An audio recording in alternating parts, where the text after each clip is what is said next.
ఆంగ్లేయులను ఎదిరించి పోరాడిన ఎందరో వనవీరుల్లో ఒకరు తెలంగా ఖడియా. జార్ఖండ్లోని గుమా జిల్లాలోని సినయి అనే గ్రామంలో 1806 ఫిబ్రవరి 19న జన్మించాడు. బాణాలు వేయటం, కుస్తీ పట్టణం లాంటివి అతనికి చాలా ఇష్టం. తన గూడెంలో ఉన్న గిరిజన యువకులందరినీ ఏకం చేసి వారికి కూడా ఈ కళలను నేర్పించేవాడు. ఆ యువ సమూహంలో ఉన్న వందలాది మంది యువకులు ఖడియా నేతృత్వంలో గ్రామస్తులకు వివిధ రకాలుగా సహాయం చేసేవారు. అంతేకాదు తన తండ్రితో కలిసి తరచూ ఖడియా రాజదర్బార్కు వెళ్ళేవాడు. అప్పుడు అక్కడి రాజుల, ఆంగ్లేయుల అధికారుల మనస్తత్వాలను పరిశీలించేవాడు. వారి మనస్తత్వాన్ని చూసిన అతనికి అధికారంలో ఉన్న వాళ్ళంతా సామాన్యులను వేధిస్తున్నారని అనిపించింది. 1831-32లో గిరిజనులకు వ్యతిరేకంగా కోల్ గిరిజన తిరుగుబాటు జరిగింది. ఆ సమయంలో జమీందార్ల అరాచకాలను చూసి ఆవేదన చెందిన అతను తన బృందంతో కలిసి వీరి అరాచకాలకు ముగింపు పలకాలని సంకల్పించాడు.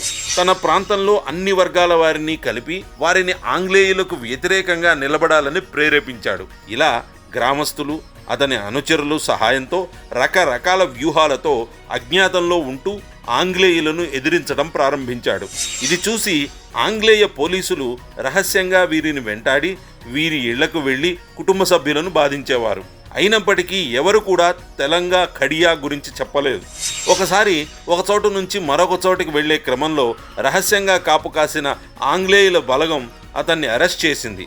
అయితే అతడి అరెస్టుతో ఆ ప్రాంతంలో గొడవలు చెలరేగాయి. ఆంగ్లేయులు తమ బలగాలతో ఆ ఆందోళనను చెదరగొట్టారు. ముందు జాగ్రత్తగా ఖడియాను కలకత్తా జైలుకు పంపించారు. ఆ తర్వాత అతడు విడుదలై ఇంటికి వచ్చినా ముందు కన్నా అధ్వానంగా అప్పుడు పరిస్థితులు కనిపించాయి.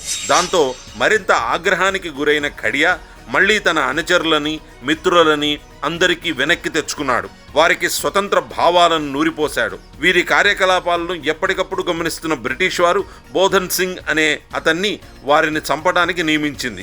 తెలంగా తన అనుచరులకి శిక్షణ ఇవ్వడానికి రోజూ ఒక స్థలానికి వెళ్ళేవాడు. శిక్షణ ఇచ్చే ముందు తన ఇష్ట దైవానికి, భూమాతకు రోజూ పూజ చేసేవాడు.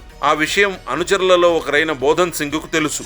ఆ రోజు 23 ఏప్రిల్ 1880 తెలంగా ఆ రోజు కూడా భూమాతకు అంజలి ఘటిస్తున్నప్పుడు అక్కడే రహస్యంగా దాక్కున్న బోధన్ సింగ్ అతన్ని చూసి తుపాకీ గుళ్ల వర్షాన్ని కురిపించాడు. దాంతో అతను అక్కడికక్కడే మరణించాడు. అయినప్పటికీ అతని శరీరాన్ని ఆంగ్లేయులు కనీసం తాకలేకపోయారు.